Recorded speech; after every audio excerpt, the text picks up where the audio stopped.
আসসালামু আলাইকুম। নবম শ্রেণীর প্রিয় শিক্ষার্থীরা কেমন আছো? সবাই আশা করি অনেক ভালো আছো। তো ষান্মাসিক মূল্যায়ন 2024 বিষয় ডিজিটাল প্রযুক্তি, তারিখ হচ্ছে 6/7/2024। তো নমুনা উত্তর। তো বিষয়টি হচ্ছে যে এটি তোমাদের হচ্ছে সর্বশেষ ভিডিও ডিজিটাল প্রযুক্তি বিষয়ে, কাজেই বুঝতে পারতেছো যে এটি তোমাদের জন্য সবচেয়ে গুরুত্বপূর্ণ। ঠিক আছে, তো অবশ্যই ভিডিওটি শুরু থেকে শেষ পর্যন্ত দেখবে, তাহলেই বুঝতে পারবে যে আগামীকাল তোমাদের পরীক্ষা কেমন হবে। ঠিক আছে, তো যা হোক, তোমাদের হচ্ছে মোটামুটি 6-7টি কাজ দেওয়া আছে। তো কাজ নাম্বার 1 আমরা হচ্ছে একটা নমুনা উত্তর দেখতেছি।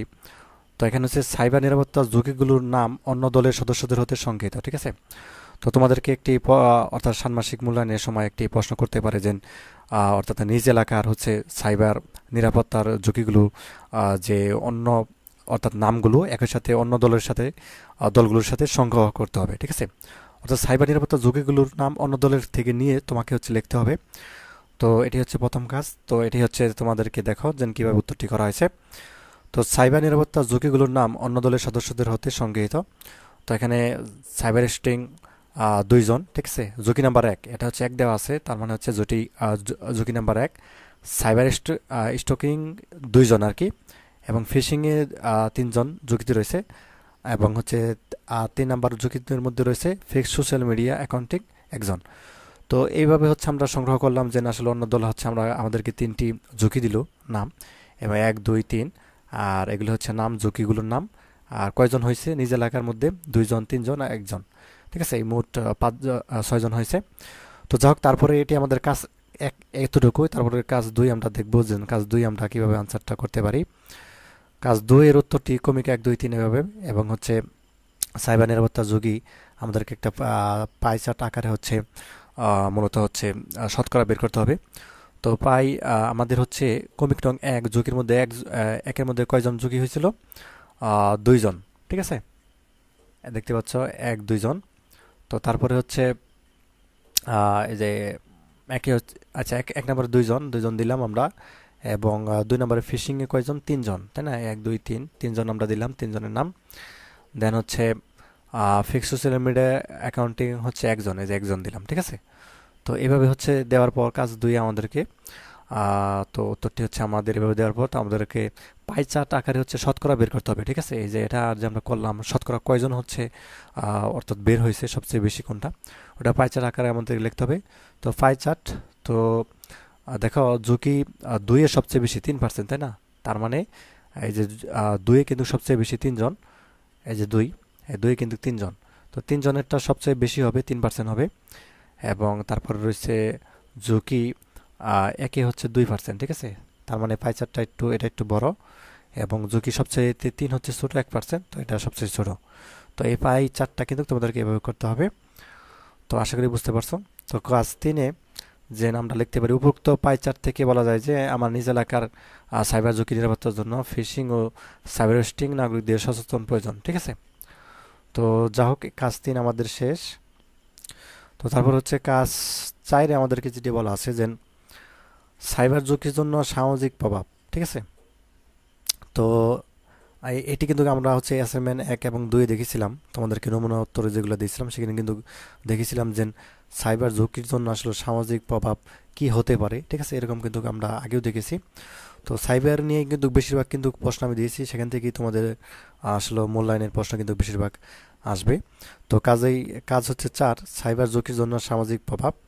তো মানুষের জীবন এখন দুর্গম, একটি বাস্তব আর একটি বাস্তব জীবনের সঙ্গে অনেকটা প্যারালাল জুড়ে রয়েছে সাইবার জগৎ। এ জগৎটা আপাতত দৃষ্টিতে নিরাপদ মনে হলেও কারো কারোর জন্য তা হয়ে উঠতে পারে ভয়ানক, এমনকি মৃত্যুরও কারণ হতে পারে বলে কারো কারো জন্য। তো সামাজিক যোগাযোগ মাধ্যম, মেসেজিং অ্যাপস, অনলাইন গেমিং এবং ভিডিও গেমিং স্ট্রিমিং প্ল্যাটফর্ম মাধ্যমগুলোতে সবচেয়ে বেশি হয়রানির ঘটনা ঘটেছে আজকাল। এছাড়া অনলাইন গাম বল বা জুয়ার ফলেও হয়রানির শিকার হচ্ছে অনেকে। আর এসবে নারী ও কন্যা শিশুরাও সবচেয়ে বেশি ঝুঁকির মধ্যে আছেন। এছাড়া সামাজিক বুলিংয়ের শিকার হতে পারে সমাজে। ঠিক আছে, তো এটা প্রভাবটা লাগবে, অর্থাৎ এই যে সাইবার ঝুঁকিটা যে রয়েছে, এটা সমাজের উপরে কি কি প্রভাব পড়ে। ঠিক আছে, সমাজের উপরে দেখা যাচ্ছে অনেকে ছোটো করে দেখে, বা হচ্ছে বুলিংয়ের শিকার হয়, বা হচ্ছে দেখতে পারে না কেউ। ঠিক আছে, একটা প্রভাব পড়েছে না সামাজিক উপরে সাইবার ঝুঁকির কারণে, বা সমাজে ক্ষতিগ্রস্ত হয়। তো এই অনেকগুলো রয়েছে, এগুলো হচ্ছে তোমরা আরও সুন্দরভাবে লিখবা। তো আরেকটি কথা বলি, যেহেতু এখন সম্পূর্ণভাবে আসলে মাসিদেরকে নিষেধ দিয়ে দেওয়া হয়েছে যে প্রশ্নপত্র অনলাইনে না দেওয়া বা হচ্ছে না করা, তো এতে কিন্তু আইনি জটিলতার মধ্যে পড়তে পারি। যে জন্য তোমাদের হচ্ছে আহ, এক প্রকার হচ্ছে প্রশ্নগুলোর আকারে হচ্ছে তোমাদেরকে যে সাজেশনগুলো দিব এবং সর্বশেষ যে ভিডিওগুলো বা হচ্ছে যে ভিডিওগুলো দিব সেগুলো একটু খুবই গুরুত্ব সহকারে দেখবা। কাজে এই ভিডিওটি তোমরা সবচেয়ে বেশি গুরুত্ব সহকারে দেখবা এবং শিখবা, ঠিক আছে? কাজে বুঝতে পারতেছো আমার মনে হয় আমি কি বলতে চাচ্ছি। তো এই ভিডিওটি অবশ্যই অবশ্যই সবাই দেখবা। তো কাজ পাঁচে যেটি রয়েছে, সাইবার ঝুঁকি থেকে নিরাপদ থাকার সম্ভাব্য কৌশল, ঠিক আছে? তো পাঁচ কাজে এরকম একটা থাকতে পারে দেন সাইবার ঝুঁকি থেকে নিরাপদ থাকার সম্ভাব্য কৌশল, এরকম একটা টেবিল আসলে তোমাদেরকে দিতে হতে পারে। তো দেখতে পাচ্ছ যে নিজ দলের সদস্যদের কৌশল, অন্য দলের সদস্যদের কৌশল, ইন্টারনেট থেকে পাওয়া কৌশল। তো এগুলো কিন্তু আমরা আলোচনা করেছি, ঠিক এইভাবে তোমাদের আসছে। তো দেখো যে নিজ দলের সদস্যদের কৌশল কি হতে পারে। তো ব্যক্তিগত তথ্য শেয়ার না করা, সতর্ক থাকা, ঠিক আছে, সবাইকে সচেতন করা এবং আজে বাজে লিঙ্কে ক্লিক না করা বা নিজের আইডি নিজে চালানো, ঠিক আছে? তো এগুলো হচ্ছে আমাদের দল থেকে আমরা পেলাম। অন্য দল থেকে আমরা কি কি আসলে পেতে পারি সেগুলো হচ্ছে পাসওয়ার্ড কাউকে না দেওয়া, মিথ্যা নিউজ না ছড়ানো বা আইনি সহায়তা নেওয়া, অ্যাপস ব্যবহারে সতর্কতা বা বুলিং থেকে বিরত থাকা। এগুলো হচ্ছে আমরা অন্য একটা দল থেকে এই কৌশলগুলো পেলাম। তো ইন্টারনেট থেকে পাওয়া কৌশল, ইন্টারনেট মানে হচ্ছে তুমি বাজার থেকে সার্চ করে হচ্ছে যে সাইবার ঝুঁকি নিরাপদ থাকার কৌশল লিখলে এইগুলো চলে আসবে, ঠিক আছে?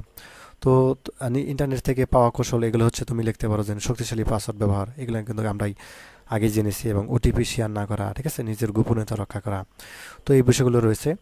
এবং তারপর রয়েছে টু ভেরিফিকেশন অন করা, ঠিক আছে, টু ভেরিফিকেশন অন করা, তারপর প্রাইভেসি এবং সিকিউরিটি অর্থাৎ রক্ষা করা। তো এইগুলো হচ্ছে তোমাদের হচ্ছে ইন্টারনেট থেকে পাওয়া যে কৌশলগুলো সেগুলি। আশা করি বুঝতে পারছো বিষয়টি। এবং তারপরে আহ, তারপরে কাজ 6 পোস্টার তৈরি। তো তোমাদের একটি পোস্টার তৈরি করতে হবে। পোস্টারটা কী করম, আজকে আমি এই পোস্টারটি কিন্তু দেখাইছিলাম, ঠিক এরকমভাবে পোস্টার তৈরি করতে হবে। এখানে পোস্টারের তৈরি করতে হবে বলতে তোমাদেরকে এক একটা শব্দ নিয়ে নিয়ে পোস্টার তৈরি করতে হবে। তোমার দলে হচ্ছে 5 জন, 5 জনে 5টা পোস্টার তৈরি করবা, অর্থাৎ নিজের আইডি নিজে চালানো, এরকমভাবে একটা বড় একটা লেখা লেখে, ঠিক আছে, অর্থাৎ সবার উপরে শুরু করে লিখে নিবা যেন সাইবার ঝুঁকি থেকে নিরাপদ থাকার সম্ভাব্য কৌশলের মধ্যে অন্যতম, উপরে লিখে নেবা যে নিজের আইডি নিজে চালানো, ঠিক আছে, এইভাবে একটা বড় করে লেখে, মানে পোস্টার আকারে লেখে, ক্যালেন্ডারের পিছনে লিখতে পারো, যে কোনো এর মধ্যে লিখতে পারো, পোস্টার তৈরি করতে পারো। তো 5 জন যে দলের সদস্য থাকে 5টা শব্দ নিয়ে এইভাবে তৈরি করবা, অন্য দল 5টা শব্দ তৈরি করবে, ঠিক আছে, এভাবে এক একটা একটা একটা করে তোমাদের হচ্ছে পোস্টার আকারে তৈরি করতে হবে। তো কাজ 7 একটি রয়েছে, সেটি তোমাদেরকে বুঝিয়ে দিতেছি। সেটি হচ্ছে যে কাজ 7-এর যেটি বলা আছে যে এই যে তোমরা যতগুলো কাজ করলা, এই কাজগুলো হচ্ছে তোমাদের ভিডিও আকারে স্লাইড শো করে ভিডিও আকারে একটা ফ্লো চার্ট বা তৈরি করতে হবে। তো এটি হচ্ছে তোমাদের হচ্ছে শিক্ষকরাই তোমাদেরকে বুঝিয়ে দিবেন। তো আশা করি বিষয়টি বুঝতে পারছো। তো এই ছিল তোমাদের নমুনা উত্তর। তো আশা করি বুঝতে পারছো। তো তোমাদের প্রত্যেকেরই এই ভিডিওটি খুব মনোযোগ সহকারে দেখা উচিত। এবং আমি যেহেতু যার একটা নমুনা উত্তর দিয়েছি, কাজে তুমি একটু খুব সুন্দরভাবে একটু বুঝে শুনে তারপর হচ্ছে তুমি হচ্ছে করবে, ষান্মাসিক মূল্যায়ন দেবে। তো আশা করি বুঝতে পারছো। ধন্যবাদ সবাইকে ভিডিও দেখার জন্য। আল্লাহ হাফেজ।